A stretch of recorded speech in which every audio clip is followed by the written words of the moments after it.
Être là, Seigneur, lorsque la nuit tombe, être là comme une espérance. Peut-être allons-nous toucher le bord de ta lumière.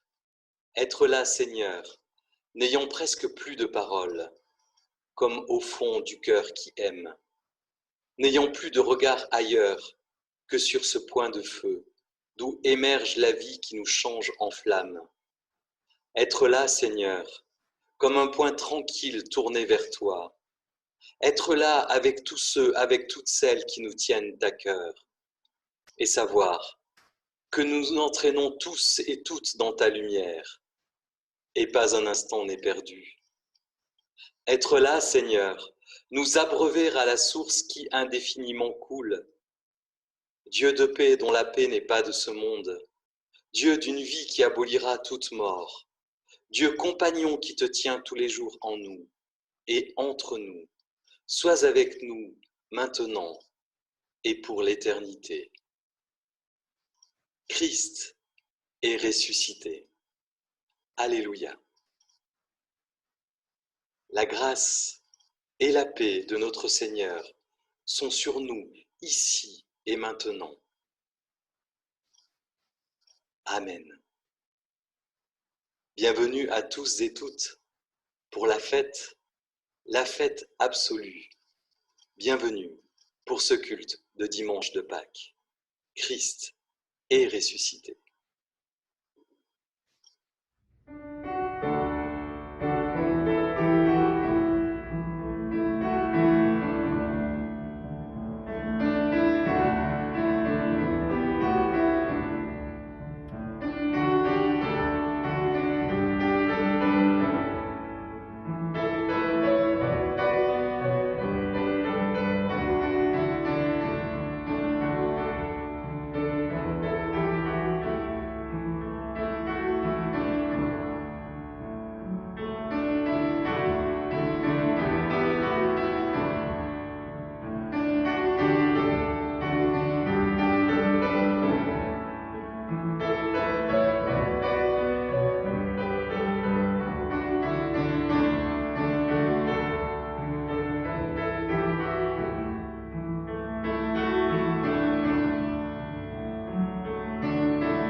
Je veux t'aimer, Seigneur, pour rien.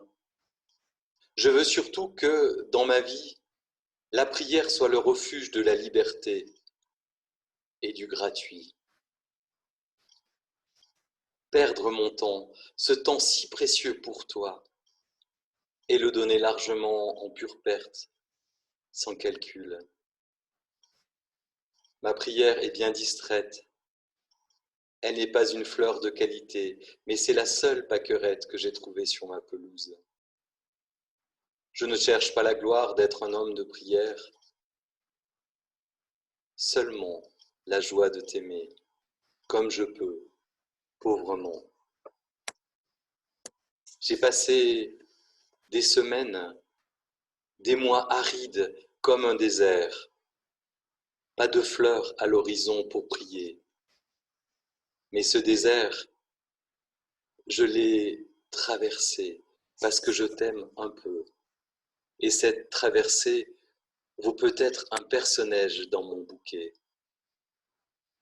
Il faudra encore beaucoup de patience, de longues heures devant toi, et bien des services humbles, bien des déserts aussi pour atteindre l'amour. Je te le demande, Seigneur. Je n'ai rien. Amen. À nos errances, Christ trace un chemin. À nos doutes, Christ affermit notre foi. À nos indifférences, Christ suscite l'amour. Son pardon est là, offert comme un bouquet, un parfum de vie. Christ est ressuscité pour que nous vivions de son pardon. Amen. Et nous lisons dans l'évangile de Jean, au chapitre 20, les versets 1 à 18. Tôt le dimanche matin, alors qu'il faisait encore nuit, Marie de Magdala se rendit au tombeau. Elle vit que la pierre avait été ôtée de l'entrée du tombeau. Elle courut alors trouver Simon-Pierre et l'autre disciple, celui qu'aimait Jésus, et leur dit : « On a enlevé le Seigneur de son tombeau et nous ne savons pas où on l'a mis. » Pierre et l'autre disciple partirent et se rendirent au tombeau. Ils couraient tous les deux. Mais l'autre disciple courut plus vite que Pierre et arriva le premier au tombeau. Il se baissa pour regarder et vit les bandes de lin posées à terre, mais il n'entra pas. Simon-Pierre, qui le suivait, arriva à son tour et entra dans le tombeau. Il vit les bandes de lin posées à terre et aussi le linge qui avait recouvert la tête de Jésus. Ce linge n'était pas avec les bandes de lin, mais il était enroulé à part, à une autre place. Alors, l'autre disciple, celui qui était arrivé le premier au tombeau, entra aussi. Il vit et il crut. En effet, jusqu'à ce moment, les disciples n'avaient pas compris l'Écriture qui annonce que Jésus devait se relever d'entre les morts. Puis, les deux disciples s'en retournèrent chez eux. Marie se tenait près du tombeau, dehors, et pleurait. Tandis qu'elle pleurait, elle se baissa pour regarder dans le tombeau. Elle vit deux anges en vêtements blancs assis à l'endroit où avait reposé le corps de Jésus. L'un à la place de la tête et l'autre à la place des pieds. Les anges lui demandèrent : « Pourquoi pleures-tu » Elle leur répondit : « On a enlevé mon Seigneur et je ne sais pas où on l'a mis. » Cela dit, elle se retourna et vit Jésus qui se tenait là, mais sans se rendre compte que c'était lui. Jésus lui demanda : « Pourquoi pleures-tu ? Qui cherches-tu » Elle pensa que c'était le jardinier. C'est pourquoi elle lui dit : « Si c'est toi qui l'as emporté, dis-moi où tu l'as mis, et j'irai le reprendre. » Jésus lui dit : « Marie. » Elle se tourna vers lui et lui dit en hébreu : « Rabouni », ce qui signifie maître. Jésus lui dit : « Ne me retiens pas, car je ne suis pas encore monté vers le Père. Mais va dire à mes frères que je monte vers mon Père, qui est aussi votre Père, vers mon Dieu, qui est aussi votre Dieu. » Alors Marie de Magdala se rendit auprès des disciples et leur annonça : « J'ai vu le Seigneur !» Et elle leur raconta ce qu'il lui avait dit.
dimanche matin. Pour certains, certaines, c'est une réalité. C'est une réalité pour celles et ceux qui se lèvent tôt pour profiter du calme du matin, pour s'affairer aux tâches de la maison ou pour simplement profiter du lever du jour. Pour d'autres, tôt et dimanche sont incompatibles. Et le dimanche matin sans la grasse matinée et le bon petit déjeuner qui va suivre. Pour d'autres encore, tôt, le dimanche, c'est tôt comme tous les matins du monde. De toute façon, actuellement, nos journées se succèdent avec un emploi du temps identique chaque jour de cette période. Tôt, le dimanche matin. En ce dimanche, matin de Pâques, une joie puissante monte en nous. Le tombeau est vide, et c'est vrai. Comme il l'avait annoncé, il est ressuscité. Cet événement, nous le ressentons chacun, chacune, tel que nous sommes. Alors, aux lève-tôt, aux dormeurs, aux inquiets, aux optimistes, aux déprimés, aux chefs de bande, aux incertains, à toi, à moi, bienvenue. Bienvenue en ce dimanche matin. Et ce tombeau vide nous concerne toutes et tous, tels que nous sommes. Car il n'y a évidemment pas une seule façon de se lever et d'accueillir ce dimanche matin de Pâques. Même les premiers témoins du premier dimanche de Pâques ont vécu cela différemment. Suivons-les, ces trois premiers témoins, dans leur découverte de la vérité. Simon-Pierre, Marie de Magdala, l'autre disciple, celui que Jean aimait, qui se présente comme Jean, aimé de Jésus, rédacteur de cet évangile. Alors ce sont tous trois de proches de Jésus. Ils ont ce passé commun du cheminement avec le Maître. Ils viennent aussi de vivre une semaine cruelle, car ils viennent de passer de la fête d'entrée de Jésus à Jérusalem, de la joie du repas partagé, célébré ensemble avec lui, à la plus grande horreur de la croix. Et ce matin-là, je peux vous assurer que ces trois-là arrivent au tombeau dans une vie chamboulée. Simon-Pierre. Alors Simon-Pierre, c'est le chef de la bande. C'est lui qui reste le plus souvent auprès de Jésus comme interlocuteur privilégié. Il acquiert une certaine sagesse et répond souvent assez correctement aux interpellations du Maître. Il reçoit aussi cette promesse d'être Pierre, pierre sur laquelle Jésus va bâtir son Église. Et Pierre s'investit dans ce rôle de façon sérieuse pour devenir cette pierre angulaire de l'Église du Christ. Pourtant, depuis quelques jours, et notamment depuis jeudi soir, Pierre vit le supplice de Jésus dans la trahison, le déni et le rejet. Il ne saisit pas ce qui se joue. Dès le début du repas du jeudi, l'incompréhension s'installe entre lui et son maître. Nous lisons dans l'évangile de Jean, Jésus se leva de table, ôta son vêtement de dessus et prit un linge dont il s'entoura la taille. Ensuite, il versa de l'eau dans une cuvette et se mit à laver les pieds de ses disciples, puis à les essuyer avec le linge qu'il avait autour de la taille. Il invita ainsi Simon-Pierre, qui lui dit « Seigneur, vas-tu me laver les pieds, toi ?» Jésus lui répondit « Tu ne saisis pas maintenant ce que je fais, mais tu comprendras plus tard. » Pierre lui dit « Non, tu me laveras jamais les pieds. » Pour Pierre, ce que fait Jésus est inconcevable. Jésus, le Maître, ne peut lui laver les pieds. Le Maître ne peut pas laver les pieds à son disciple. Alors peut-être qu'il se projette lui déjà dans la figure du Maître et ne voudra pas effectuer ça pour ses disciples. Et il faut que Jésus insiste lourdement et se fasse menaçant pour que Pierre réagisse enfin et accepte la requête de Jésus. Jésus lui répondit, « Si je ne te lave pas les pieds, tu n'auras aucune part à ce que j'apporte. » Simon-Pierre lui dit, « Alors, Seigneur, ne me lave pas seulement les pieds, mais aussi les mains et la tête. » Malgré cet acquiescement provisoire, l'incompréhension va continuer pour Simon-Pierre. Lui, qui se voit en serviteur fidèle jusqu'au bout, va découvrir que Jésus a un autre plan pour lui. Nous lisons, Simon-Pierre lui demanda, « Seigneur, où vas-tu » Jésus lui répondit, « Tu ne peux pas me suivre maintenant là où je vais, mais tu me suivras plus tard. » Pierre lui dit, « Seigneur, pourquoi ne puis-je pas te suivre maintenant ? Je suis prêt à donner ma vie pour toi. » Jésus répondit, « Es-tu vraiment prêt à donner ta vie pour moi ? Eh bien, je te les déclare, c'est la vérité. Avant que le coq chante, tu auras prétendu 3 fois ne pas me connaître. » Et la suite, nous la connaissons. Simon-Pierre, effectivement, ira 3 fois être le disciple de Jésus. Et c'est cet homme qui ce matin-là avance sur le chemin de tombeau. Il court d'ailleurs, alors moins vite que l'autre disciple, mais il court. Peut-être un peu ralenti par les derniers événements, peut-être a-t-il peur d'être encore plus déstabilisé.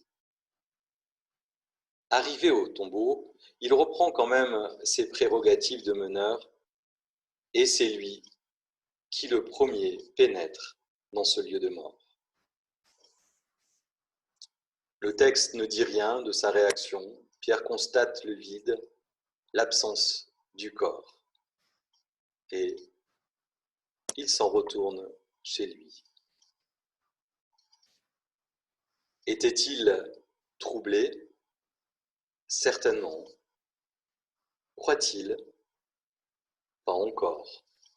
Il faudra que Jésus apparaisse sur le lac de Tibériade pour que Simon-Pierre croie enfin.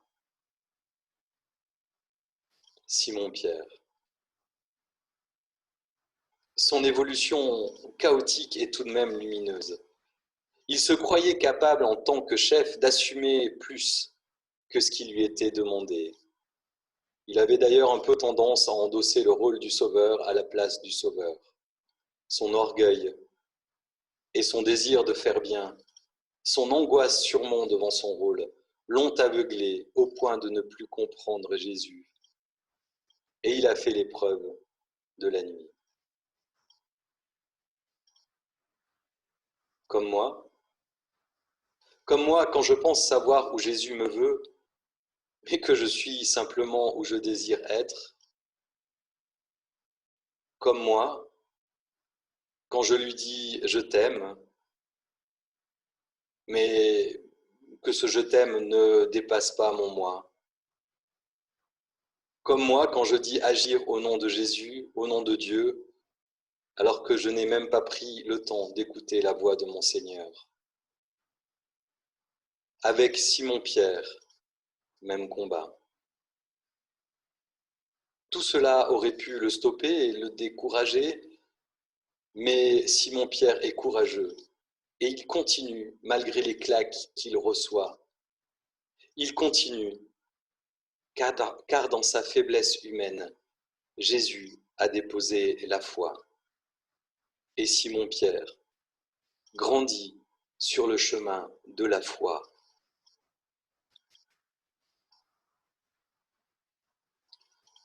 Une autre personne court aussi au tombeau ce matin-là. Alors les 2 disciples se rendent en ordre dispersés au tombeau. Ils courent l'un devant l'autre et leurs réactions divergent. L'un entre et voit, l'autre voit et croit. C'est le disciple bien-aimé. Le disciple bien-aimé court au tombeau. Il court au tombeau avec l'intime conviction que ce n'est pas la mort qui sera au bout de la course. Il court l'esprit libéré, car il sait et il a accepté que Jésus l'aime. Pourtant, le disciple bien-aimé aurait de quoi être troublé. Il vient d'assister au supplice de Jésus sur la croix. C'est lui, seul disciple présent au Golgotha dans le dernier carré des fidèles. Il a vu les clous, il a vu la souffrance. Mais il a reçu les dernières paroles d'amour du Christ en croix. Près de la croix se tenait sa mère, la sœur de sa mère, Marie, la femme de Clopas, et Marie du village de Magdala. Jésus vit sa mère et auprès d'elle le disciple qu'il aimait. Il dit à sa mère, « Voici ton fils, mère. » Puis il dit au disciple, « Voici ta mère. » Et dès ce moment, le disciple l'a pris chez lui. Le disciple aimé du Christ au pied de la croix, le disciple fidèle jusqu'au bout, reçoit et accepte cette mission. Alors s'il court plus vite que son compère Simon-Pierre, c'est sûrement qu'il a l'esprit plus léger, malgré les terribles images qui doivent hanter encore son esprit.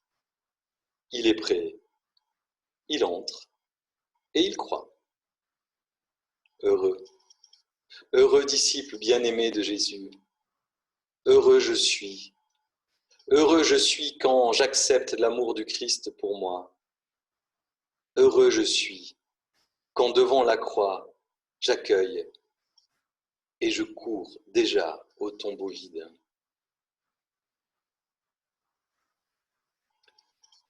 Ce matin-là, tôt, la troisième personne au tombeau, c'est Marie de Magdala, le témoin central du matin de Pâques, à ne pas oublier.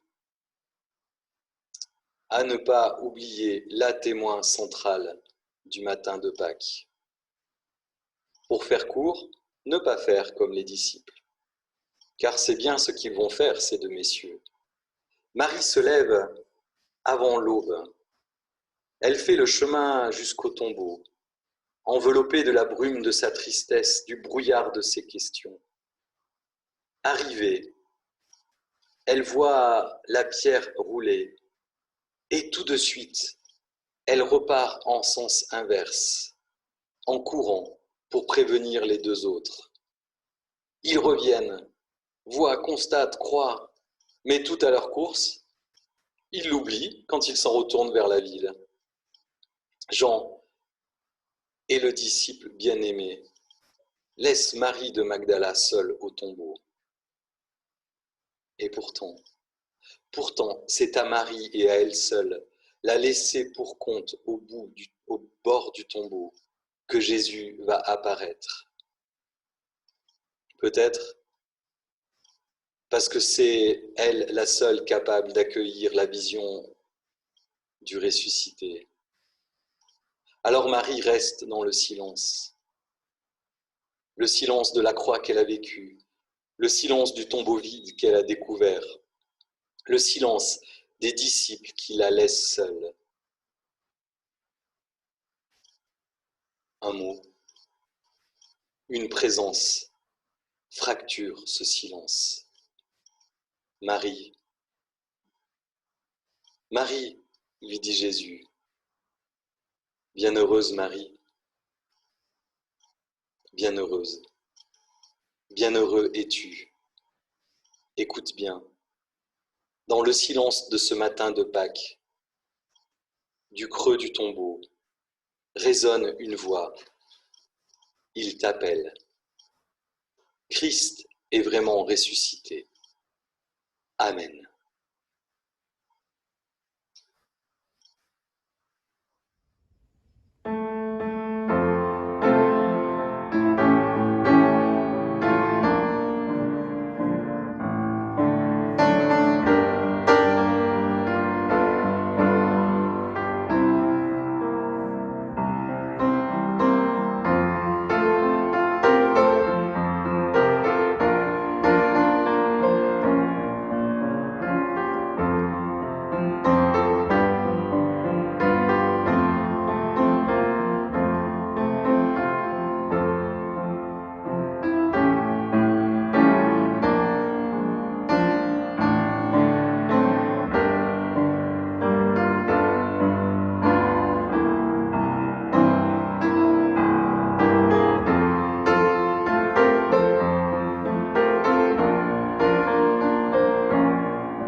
En ce matin de Pâques, j'aimerais remercier tous les musiciens de notre paroisse dont vous avez écouté et entendu les grands talents.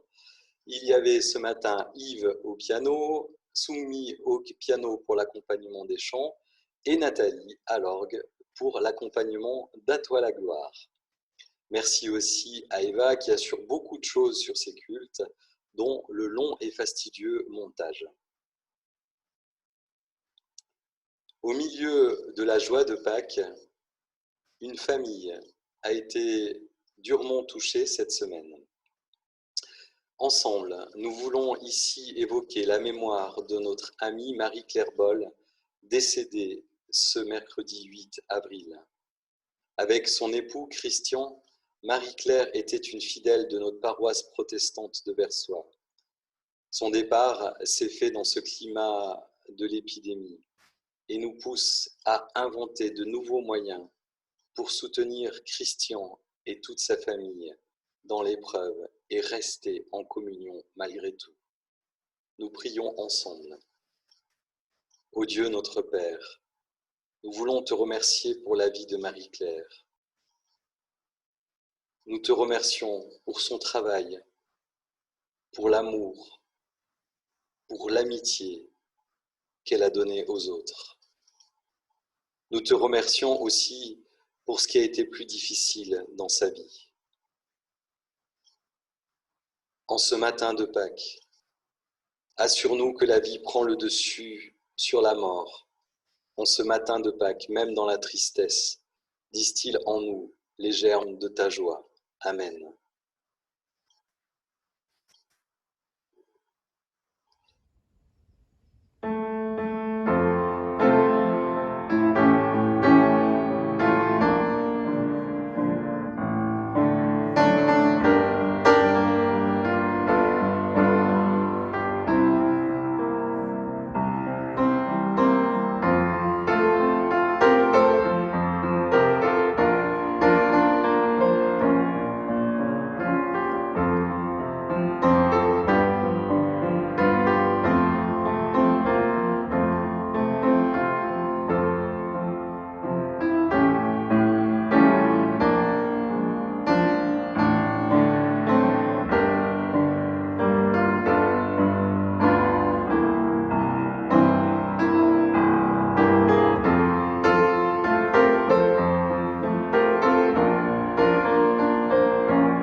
Et c'est une joie en ce matin de Pâques de pouvoir partager avec vous la Sainte Seine.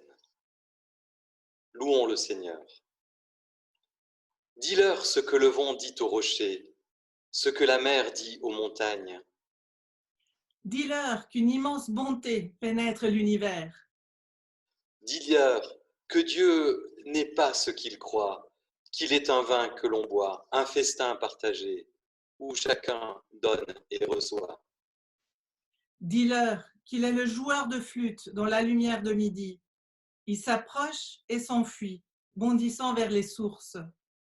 Dis-leur que sa voix seule peut apprendre ton nom. Dis-leur son visage d'innocence, son clair-obscur et son rire. Dis-leur qu'il est ton espace et ta nuit, ta blessure et ta joie. Mais dis-leur aussi qu'il n'est pas ce que tu dis et que tu ne sais rien de lui. » Le soir venu, Jésus se mit à table avec les 12. Pendant le repas, il prit du pain et après avoir rendu grâce, il le rompit, le leur donna en disant : « Prenez, mangez, ceci est mon corps. » Ayant aussi pris la coupe et rendu grâce, il la leur donna en disant : « Buvez ceci, car c'est mon sang, le sang de l'alliance, qui est répandu pour la multitude, pour le pardon des péchés. Je vous le dis, désormais je ne boirai plus de ce fruit de la vigne, jusqu'au jour où je le boirai nouveau avec vous dans le royaume de mon Père. »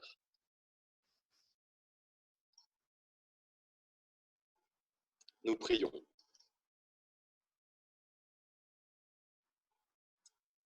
Devant nous la lumière comme une colonne de feu, élevée et droite et solide au-dessus de l'épaisseur de nos nuits.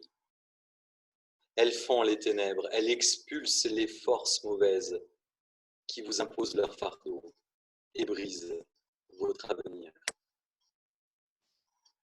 Elle marche devant nous, elle traverse les sombres mers des peurs, des oppressions, elle vous conduit vers les rives de notre libération. Point de crainte, même si sa flamme tremble et vacille sous les assauts du mal, elle demeure solide et fermée et souple face aux ennemis de la clarté.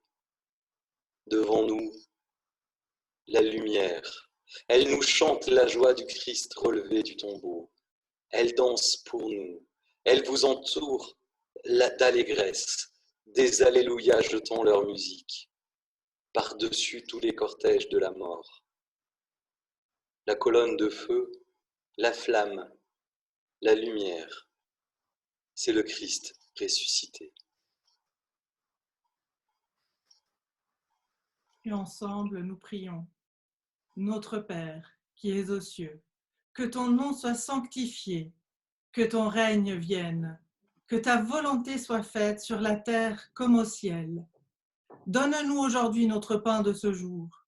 Pardonne-nous nos offenses, comme nous pardonnons aussi à ceux qui nous ont offensés. Ne nous laisse pas entrer en tentation, mais délivre-nous du mal. Car c'est à toi qu'appartiennent le règne, la puissance et la gloire, pour les siècles des siècles. Amen.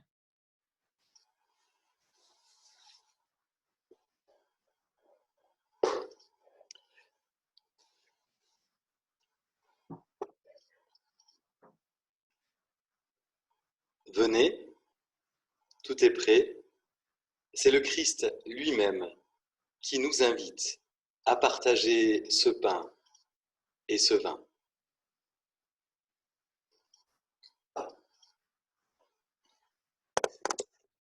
Le pain que nous rompons est communion au corps de notre Seigneur Jésus-Christ. La coupe de bénédiction pour laquelle nous rendons grâce est communion au sang du Seigneur Jésus-Christ. Celles et ceux qui le souhaitent peuvent maintenant partager le pain et le vin.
ressuscité vous ouvre des passages dans vos deuils et dans vos peurs et dans vos heures de souffrance.